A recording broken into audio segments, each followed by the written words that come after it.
Xin chào các bạn. Cháo tôm rau bồ ngót là loại cháo rất là ngon, bổ dưỡng, người mẹ nào cũng muốn nấu cho con của mình ăn. Và món này không những trẻ con, người lớn ăn cũng rất là tốt, đặc biệt những người vừa ốm dậy, muốn hồi phục sức khỏe nhanh. Tuy nhiên, tôm thì rất là tanh, còn rau bồ ngót thì lại rất dễ biến chất. Do đó, nếu như mà chúng ta nấu sai cách thì cái món cháo của chúng ta sẽ bị tanh, đồng thời chất dinh dưỡng sẽ bị mất đi rất nhiều. Hôm nay mình sẽ chia sẻ với các bạn cách nấu của mình, đảm bảo không tanh, rất thơm ngon và rau ngót không bị mất chất các bạn nhé.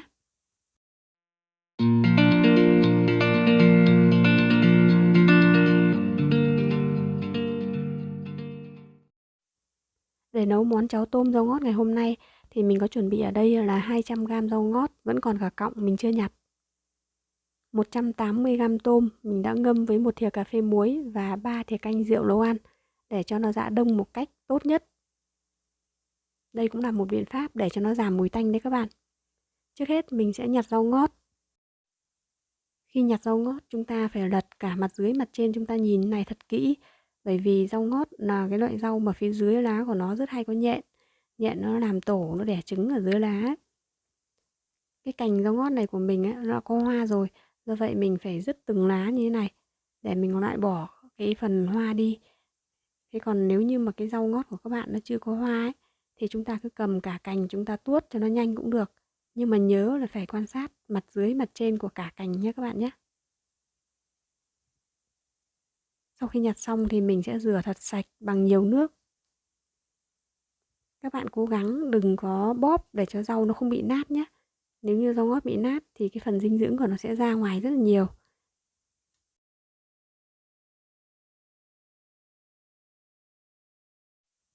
Tôm thì mình sẽ ngắt bỏ phần đầu và bóc vỏ.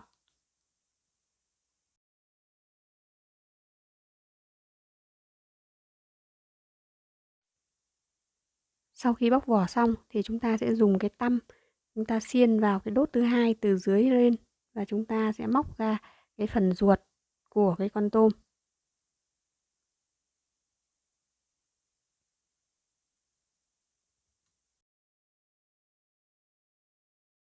Các bạn xem video của mình nhớ bấm đăng ký kênh, like, share ủng hộ cho mình nhé. Và nhớ bấm nút chuông để nhận thông báo khi mình ra video mới. Mình cảm ơn các bạn rất nhiều.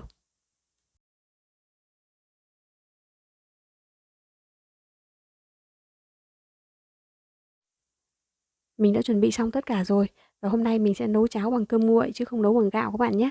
Các bạn muốn nấu bằng gạo thì xem giúp mình cái video hướng dẫn cách nấu cháo lòng. Thì mình đã hướng dẫn nấu bằng gạo rất là kỹ rồi. Ở đây mình sử dụng 400 g cơm nguội. Cơm nguội các bạn nấu nát một chút thì càng tốt. Rau ngót ở đây sau khi nhặt xong được 100 g. Tôm 180 g và mình bóc vỏ xong rồi mình cũng không cân lại nữa các bạn nhé.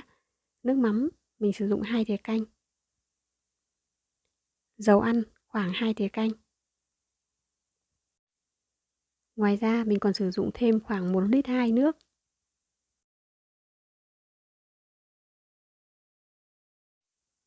Bây giờ mình sẽ cho hết rau ngót vào trong cái cối này.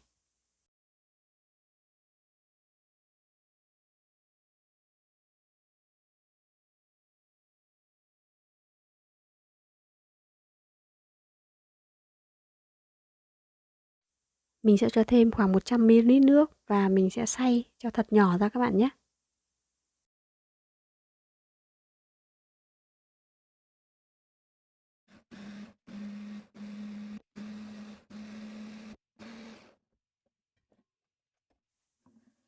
Xay nát ra rồi thì bây giờ mình sẽ đổ rau ngót ra cái bát này.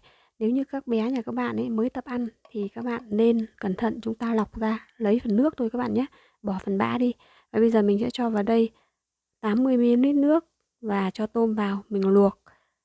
Các bạn nhớ không đậy vung để cho cái hơi tanh của cái con tôm nó bay hết đi. Đây là bí quyết đấy các bạn.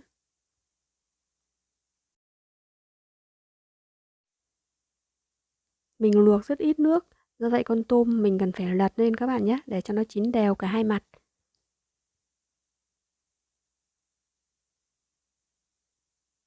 Tôm chín rồi mình sẽ cho ra bát, chờ cho nó nguội. Cái phần nước này các bạn đừng đổ đi nhé, chúng ta sẽ sử dụng đấy.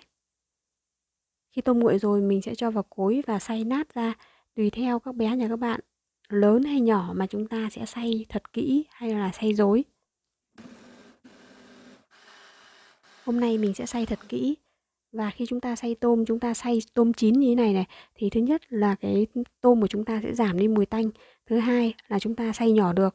Còn nếu khi chúng ta xay mà nó còn sống ấy, thì có thể chúng ta xay nhỏ được nhưng mà nó sẽ bị dính vào nhau. Và khi chúng ta đun ấy, thì nó sẽ khó tách rời. Đây này, các bạn thấy mình xay nhỏ rồi và nó rất là bông. Bây giờ mình sẽ bắc cái nồi, mình sẽ nấu cháo lên trên bếp. Và bên cạnh mình đang đun một nồi nước sôi các bạn nhé. Mình cho dầu ăn vào trong nồi này. Bật bếp, đợi cho dầu nóng thì mình sẽ cho tôm vào và mình xào lên để cho tôm nó được thơm hơn. Việc xào tôm này rất quan trọng các bạn nhé. Nếu như các bạn muốn kiêng dầu ăn cho các bé thì chúng ta vẫn phải xào tôm, nhưng mà chúng ta xào ở lửa nhỏ thôi để cho tôm không bị cháy. Xào tôm như thế này thì tôm mới thơm và nó tuyệt đối không bị tanh. Khi tôm đã rất thơm rồi, chúng ta sẽ cho nước mắm vào và xào để cho nước mắm ngấm vào tôm các bạn nhé. Nước mắm ngấm vào tôm thì sau khi chúng ta xào xong, chúng ta nấu cháo thì cái nước mắm ở trong tôm nó cũng sẽ tiết ra ngoài, ngấm vào trong cháo. Chúng ta cho nước mắm trước như thế này là để cho tôm của chúng ta tuyệt đối không còn mùi tanh nữa các bạn nhé.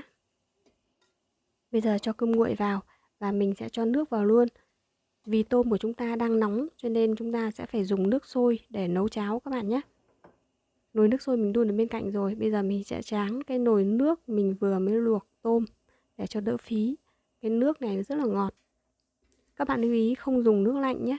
Dùng nước lạnh mà nấu ấy, thì tôm của chúng ta sẽ bị tanh.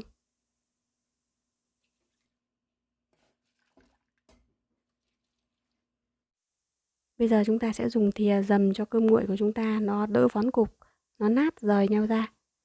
Và chúng ta sẽ đảo như thế này ở lửa lớn một chút để cho nước sôi trở lại. Các bạn nhớ đảo sát đáy nồi để cho cái cháo của chúng ta nó không bị khê nhé. Nước sôi trở lại rồi mình sẽ đậy vung lại và đun ở lửa nhỏ để cho cháo được nhừ.